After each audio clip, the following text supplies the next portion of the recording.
Chapter 21. The Lord visited Sarah as he had said, and the Lord did to Sarah as he had promised. And Sarah conceived and bore Abraham a son in his old age, at the time of which God had spoken to him. Abraham called the name of his son, who was born to him, whom Sarah bore him, Isaac. And Abraham circumcised his son Isaac when he was 8 days old, as God had commanded him. Abraham was 100 years old when his son Isaac was born to him.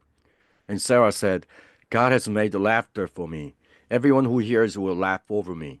And she said, Who would have said to Abraham that Sarah would nurse children?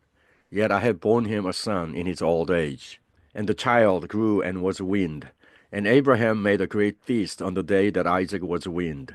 For Sarah saw the son of Hagar the Egyptian, whom she had borne to Abraham, laughing. So she said to Abraham, Cast out this slave woman with her son, for the son of this slave woman shall not be heir with my son Isaac. And the thing was very displeasing to Abraham on account of his son. But God said to Abraham, Be not displeased because of the boy and because of your slave woman. Whatever Sarah says to you, do as she tells you. For through Isaac shall your offspring be named. And I'll make a nation of the son of the slave woman also, because he is your offspring. So Abraham rose early in the morning, took bread and a skin of water, and gave it to Hagar, putting it on her shoulder, along with the child, and sent her away. And she departed and wandered in the wilderness of Beersheba. When the water in the skin was gone, she put the child under one of the bushes. Then she went and sat down opposite him a good way off, about the distance of a bowshot. For she said, Let me not look on the death of the child. And as she sat opposite him, she lifted up her voice and wept. And God heard the voice of the boy. And the angel of God called to Hagar from heaven and said to her, What troubles you, Hagar? Fear not, for God has heard the voice of the boy where he is. Up, lift up the boy, and hold him fast with your hand, for I will make him into a great nation. Then God opened her eyes, and she saw a well of water. And she went and filled the skin with the water, and gave the boy a drink. And God was with the boy, and he grew up. He lived in the wilderness and became an expert with the bow. He lived in the wilderness of Paran, and his mother took a wife for him from the land of Egypt. At that time Abimelech and Phicol, the commander of his army, said to Abraham, God is with you in all that you do. Now therefore swear to me here by God that you will not deal falsely with me or with my descendants, or with my posterity. But as I have dealt kindly with you, so you will deal with me and with the land where you have sojourned. And Abraham said, I will swear. When Abraham reproved Abimelech about a well of water that Abimelech's servants had seized, Abimelech said, I do not know who has done this thing. You did not tell me, and I have not heard of it until today. So Abraham took sheep and oxen and gave them to Abimelech, and the two men made a covenant. Abraham set 7 ewe lambs of the flock apart. And Abimelech said to Abraham, What is the meaning of these 7 ewe lambs that you have set apart? He said, These 7 ewe lambs you will take from my hand, that this may be a witness for me that I dug this well. Therefore that place was called Beersheba, because there both of them swore an oath. So they made a covenant at Beersheba. Then Abimelech and Phicol, the commander of his army, rose up and returned to the land of the Philistines. Abraham planted a tamarisk tree in Beersheba and called there on the name of the Lord, the everlasting God. And Abraham sojourned many days in the land of the Philistines. Chapter 22. After these things, God tested Abraham and said to him, Abraham, and he said, Here I am. He said, Take your son, your only son Isaac, whom you love, go to the land of Moriah, and offer him there as a burnt offering, as on one of the mountains of which I shall tell you. So Abraham rose early in the morning, saddled his donkey, and took 2 of his young men with him, and his son Isaac. And he cut the wood for the burnt offering, and arose and went to the place of which God had told him. On the third day Abraham lifted up his eyes and saw the place from afar. Then Abraham said to his young man, Stay here with the donkey. I and the boy will go over there and worship and come again to you. And Abraham took the wood of the burnt offering and laid it on Isaac his son. And he took in his hand the fire and the knife. So they went both of them together. And Isaac said to his father Abraham, My father. And he said, Here I am, my son. He said, Behold, the fire and the wood, but where is the lamb for a burnt offering? Abram said, God will provide for himself the lamb for a burnt offering, my son. So they went both of them together. When they came to the place of which God had told him, Abraham built the altar there and laid the wood in order, and bound Isaac his son and laid him on the altar on top of the wood. Then Abraham reached out his hand and took the knife to slaughter his son. But the angel of the Lord called to him from heaven and said, Abraham, Abraham. And he said, Here I am. He said, Do not lay your hand on the boy or do anything to him, for now I know that you fear God, seeing you have not withheld your son, your only son, from me. And Abraham lifted up his eyes and looked, and behold, behind him was a ram, caught in a thicket by his horns. And Abraham went and took the ram and offered it up as a burnt offering instead of his son. So Abraham called the name of that place, The Lord will provide, as it is said to this day. On the mount of the Lord it shall be provided. And the angel of the Lord called to Abraham a second time from heaven, and said, By myself I have sworn, declares the Lord, because you have done this and have not withheld your son, your only son, I'll surely bless you, and I'll surely multiply your offspring as the stars of heaven, and as the sand that is on the seashore. And your offspring shall possess the gate of his enemies, and in your offspring shall all the nations of the earth be blessed, because you have obeyed my voice. So Abraham returned to his young men, and they arose and went together to Beersheba. And Abraham lived at Beersheba. Now after these things it was told to Abraham, Behold, Milcah also has borne children to your brother Nahor, Oz his firstborn, Buz his brother, Kemuel the father of Aram, Kised, Hajo, Pildash, Jitlath, and Bethuel. Bethuel fathered Rebekah. These 8 Milcah bore to Nahor, Abram's brother. Moreover, his concubine, whose name was Reumah, bore Tebah, Gaham, Tahash, and Maacah. Chapter 23. Sarah lived 127 years. These were the years of the life of Sarah. And Sarah died at Kiriath Arba, that is Hebron, in the land of Canaan. And Abraham went in to mourn for Sarah and to weep for her. And Abraham rose up from before his dead and said to the Hittites, I am a sojourner and foreigner among you. Give me property among you for a burying place, that I may bury my dead out of my sight. The Hittites answered Abraham, Hear us, my lord, you are a prince of God among us. Bury your dead in the choicest of our tombs. None of us will withhold from you his tomb to hinder you from burying your dead. Abraham rose and bowed to the Hittites, the people of the land, and he said to them, If you are willing that I should bury my dead out of my sight, hear me and entreat for me Ephron the son of Zohar, that he may give me the cave of Machpelah, which he owns. It is at the end of his field. For the full price let him give it to me in your presence as a property for a burying place. Now Ephron was sitting among the Hittites, and Ephron the Hittite answered Abraham in the hearing of the Hittites, of all who went in at the gate of his city, No, my lord, hear me. I give you the field, and I give you the cave that is in it. In the sight of the sons of my people I give it to you. Bury your dead. Then Abraham bowed down before the people of the land, and he said to Ephron in the hearing of the people of the land, But if you will, hear me. I give the price of the field. Accept it from me, that I may bury my dead there. Ephron answered Abraham, My lord, listen to me. A piece of land worth 400 shekels of silver. What is that between you and me? Bury your dead.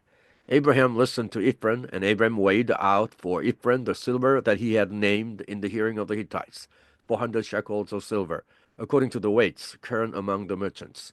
So the field of Ephron in Machpelah, which was to the east of Mamre, the field with the cave that was in it, and all the trees that were in the field, throughout this whole area, was made over to Abraham as a possession in the presence of the Hittites, before all who went in at the gate of his city. After this, Abraham buried Sarah, his wife, in the cave of the field of Machpelah, east of Mamre, that is Hebron, in the land of Canaan.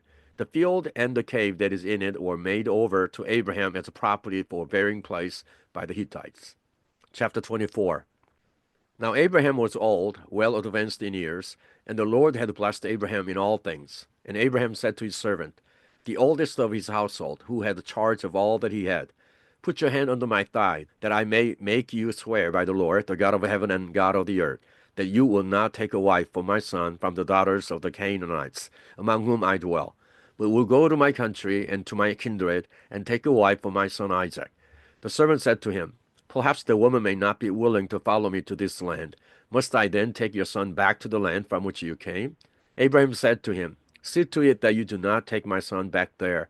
The Lord, the God of heaven, who took me from my father's house and from the land of my kindred, and who spoke to me and swore to me, To your offspring I will give this land. He will send his angel before you, and you shall take a wife for my son from there. But if the woman is not willing to follow you, then you'll be free from this oath of mine, only you must not take my son back there. So the servant put his hand under the thigh of Abraham his master, and swore to him concerning this matter. Then the servant took 10 of his master's camels and departed, taking all sorts of choice gifts from his master. And he arose and went to Mesopotamia, to the city of Nahor, and he made the camels kneel down outside the city by the well of water at the time of evening, the time when women go out to draw water. And he said, O Lord, God of my master Abraham, please grant me success today and show steadfast love to my master Abraham. Behold, I am standing by the spring of water, and the daughters of the men of the city are coming out to draw water. Let the young woman to whom I shall say, please let down your jar, that I may drink, and who shall say, drink, and I will water your camels, let her be the one whom you have appointed for your servant Isaac. By this I shall know that you have shown steadfast love to my master. Before he had finished speaking, behold, Rebekah, who was born to Bethuel, the son of Milcah, the wife of Nahor, Abram's brother, came out with her water jar on her shoulder. The young woman was very attractive in appearance, a maiden whom no man had known. She went down to the spring and filled her jar and came up. Then the servant ran to meet her and said, please give me a little water to drink from your jar. She said, drink, my lord. And she quickly let down her jar upon her hand and gave him a drink. When she had finished giving him a drink, she said, I'll draw water for your camels also, until they have finished drinking. So she quickly emptied the jar into the trough and ran again to the well to draw water. And she drew for all his camels. The men gazed at her in silence to learn whether the Lord had prospered his journey or not. When the camels had finished drinking, the man took a gold ring weighing a half shekel, and 2 bracelets for her arms, weighing 10 gold shekels, and said, please tell me whose daughter you are. Is there room in your father's house for us to spend the night? She said to him, I am the daughter of Bethuel, the son of Milcah, whom she bore to Nahor. She added, we have plenty of both straw and fodder, and room to spend the night. The man bowed his head and worshipped the Lord, and said, blessed be the Lord, the God of my master Abraham, who has not forsaken his steadfast love and his faithfulness toward my master. As for me, the Lord has led me in the way to the house of my master's kinsman. Then the young woman ran and told her mother's household about these things. Rebekah had a brother whose name was Laban. Laban ran out toward the man to the spring. As soon as he saw the ring and the bracelets on his sister's arms, and heard the words of Rebekah his sister, thus the man spoke to me. He went to the man, and behold, he was standing by the camels at the spring. He said, come in, O blessed of the Lord. Why do you stand outside? For I have prepared a house and a place for the camels.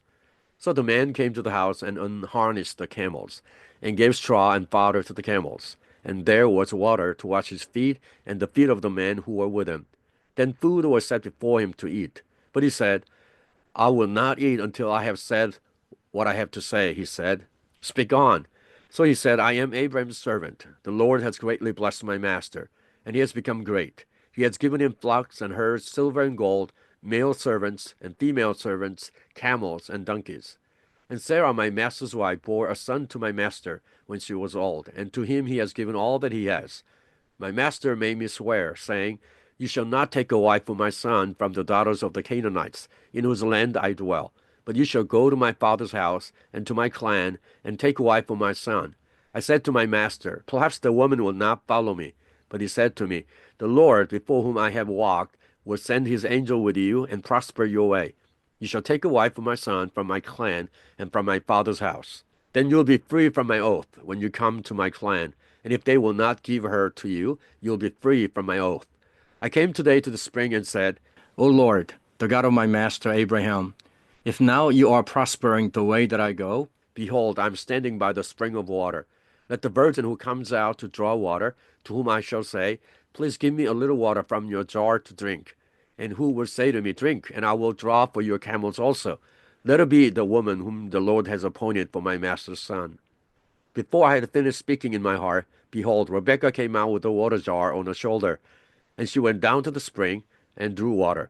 I said to her, please let me drink. She quickly let down a jar from her shoulder and said, drink, and I'll give you your camels drink also. So I drank, and she gave the camels drink also. Then I asked her, whose daughter are you? She said, the daughter of Bethuel, Nahor's son, whom Milcah bore to him. So I put the ring on her nose and the bracelets on her arms. Then I bowed my head and worshipped the Lord and blessed the Lord, the God of my master Abraham. who had led me by the right way to take the daughter of my master's kinsman for his son. Now then, if you are going to show steadfast love and faithfulness to my master, tell me, and if not, tell me, that I may turn to the right hand or to the left. Then Laban and Bethuel answered and said, The thing has come from the Lord. We cannot speak to you bad or good. Behold, Rebekah is before you. Take her and go, and let her be the wife of your master's son, as the Lord has spoken. When Abram's servant heard their words, he bowed himself to the earth before the Lord. And the servant brought out jewelry of silver and of gold and garments, and gave them to Rebekah. He also gave to her brother and to her mother costly ornaments. And he and the men who were with him ate and drank, and they spent the night there. When they arose in the morning, he said, Send me away to my master. Her brother and her mother said, Let the young woman remain with us a while, at least 10 days. After that she may go. But he said to them, Do not delay me, since the Lord has prospered my way. Send me away that I may go to my master. They said, Let us call the young woman and ask her. And they called Rebekah and said to her, Will you go with this man? She said, I will go. So they sent away Rebekah their sister and her nurse, and Abram's servant and his men.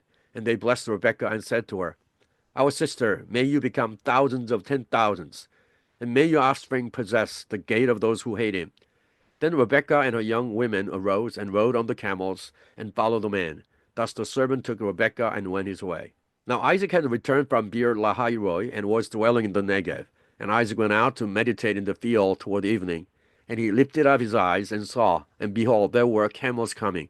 And Rebekah lifted up her eyes, and when she saw Isaac, she dismounted from the camel, and said to the servant, Who is that man walking in the field to meet us? The servant said, It is my master. So she took her veil and covered herself. And the servant told Isaac all the things that he had done. Then Isaac brought her into the tent of Sarah his mother, and took Rebekah, and she became his wife, and he loved her. So Isaac was comforted after his mother's death. Chapter 25.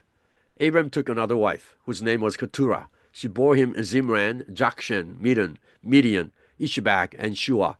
Jokshan fathered Sheba and Dedan. The sons of Dedan were Ashurim, Letushim, and Leumim. The sons of Midian were Ippa, Ipher, Hanak, Abida, and Eldeah. All these were the children of Keturah. Abram gave all he had to Isaac. But to the sons of his concubines Abram gave gifts. And while he was still living, he sent them away from his son Isaac, eastward to the east country. These are the days of the years of Abram's life, 175 years. Abram breathed his last and died in a good old age, an old man and full of years, and was gathered to his people. Isaac and Ishmael, his sons, buried him in the cave of Machpelah, in the field of Ephron, the son of Zohar the Hittite, east of Mamre, the field that Abram purchased from the Hittites. There Abraham was buried, with Sarah his wife. After the death of Abraham, God blessed Isaac his son. And Isaac settled at Beer Lahairoi. These are the generations of Ishmael, Abraham's son, whom Hagar the Egyptian, Sarah's servant, bore to Abraham. These are the names of the sons of Ishmael, named in the order of their birth. Nebaioth, the firstborn of Ishmael, and Kedar, Abdeel, Mibsam, Mishma, Duma, Messa, Hadad, Tema, Jeter, Naphish, and Kedemah. These are the sons of Ishmael, and these are their names, by their villages and by their encampments. 12 princes according to their tribes. These are the years of the life of Ishmael, 137 years. He breathed his last and died, and was gathered to his people. They settled from Havilah to Shur, which is opposite Egypt, in the direction of Assyria. He settled over against all his kinsmen. These are the generations of Isaac, Abraham's son. Abraham fathered Isaac, and Isaac was 40 years old when he took Rebekah, the daughter of Bethuel, the Aramean of Padanaram, the sister of Laban, the Aramean, to be his wife. And Isaac prayed to the Lord for his wife, because she was barren. And the Lord granted his prayer, and Rebekah his wife conceived. The children struggled together within her, and she said, If it is thus, why is this happening to me? So she went to inquire of the Lord. And the Lord said to her, 2 nations are in your womb, and 2 peoples from within you shall be divided. The one shall be stronger than the other. The older shall serve the younger. When the days to give birth were completed, behold, there were twins in a womb. The first came out red, all his body like a hairy cloak. So they called his name Esau. Afterward his brother came out with his hand holding Esau's heel, so his name was called Jacob. Isaac was 60 years old when she bore them. When the boys grew up, Esau was a skillful hunter, a man of the field, while Jacob was a quiet man, dwelling in tents. Isaac loved Esau because he ate of his game, but Rebekah loved Jacob. Once when Jacob was cooking stew, Esau came in from the field, and he was exhausted. And Esau said to Jacob, "Let me eat some of that red stew, for I am exhausted." Therefore his name was called Edom. Jacob said, "Sell me your birthright now." Esau said, "I'm about to die. Of what use is a birthright to me?" Jacob said, "Swear to me now." So he swore to him and sold his birthright to Jacob. Then Jacob gave Esau bread and lentil stew, and he ate and drank, and rose and went his way. Thus Esau despised his birthright.